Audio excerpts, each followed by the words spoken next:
Hello and welcome to Bailey's yet again. We're trying something a little bit different. This is my 308 Merkel Helix. This is the RX Helix, the Alpinist. This is set up with Hornady 168 grain ammunition. But there's still a lot of estates out there that require you to use what they call non-toxic ammunition. So although this looks like a conventional bullet, inside the head of this bullet it is all copper alloy, with a channel down the center to aid in expansion when it hits the target. I'll put a picture up here showing the difference between a standard jacketed lead bullet, so that's a lead core with a jacket on the outside and a ballistic tip, and then one of these bullets, because it's quite a difference. But what we're going to do is just have a crack at accuracy testing. Basically, I just want to see how these perform in my rifle. So I'm on a 100 yard zero, so we're just going to have a crack now. We're going to stick these in. So this is a 3-round magazine.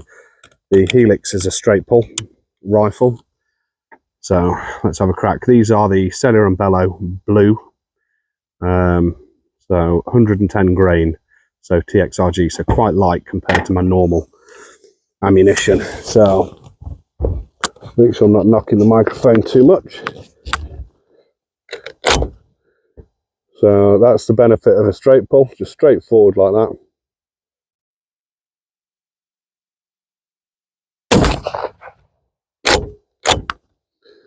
Nice quick load.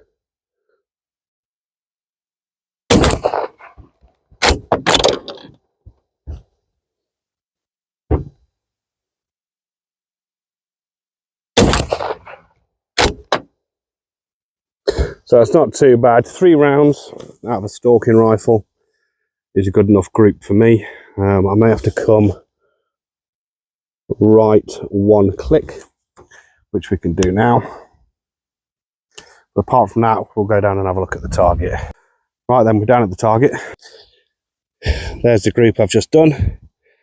Under a thumbnail, I'm going to come right one click.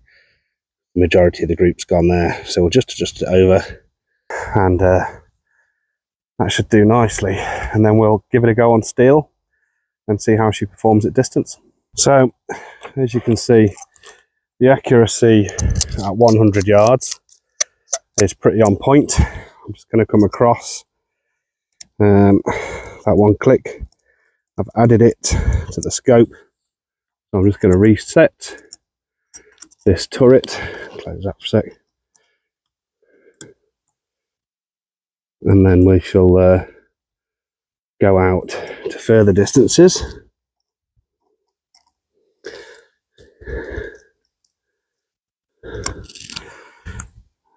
and see how we get on. That turret's re-zeroed. Re-zeroing the turret just means basically the turret shows 0. I'll show you a picture so you can see what I mean. So when you do make an adjustment to shoot further, you can always dial it back to 0. You always know where your 0 is, which is ideal. But so far, that accuracy is pretty bob on, for a little bit of deer management and maybe the odd fox. Both those turrets are perfect. So yeah, we'll crack on and do a little bit more distance, but so far I'm well happy. Right then, so this rifle is zeroed at 100 yards.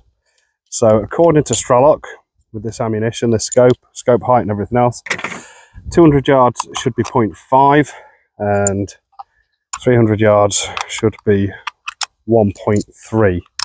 So we're going to give that a go now and see how we get on. So 0.5 for 300 yards. This is using that, I'm probably going to get a left bounce on this bed because the bed is on an angle. So here we go.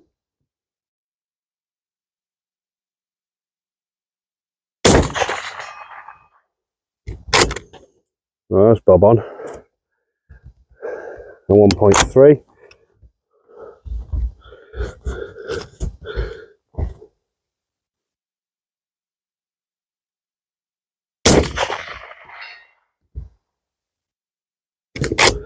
Bob on. So that concludes this little testing session. I do feel quite lucky that this rifle likes these. It's at least half a minute, which is ideal as a stalking rifle, considering the average shot's going to be from 50 to 150 yards max normally.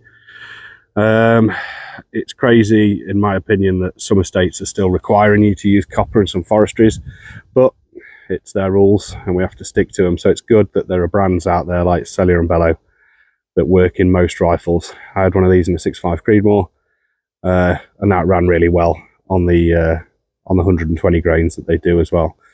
So yeah, I'm happy days. This rifle's all set.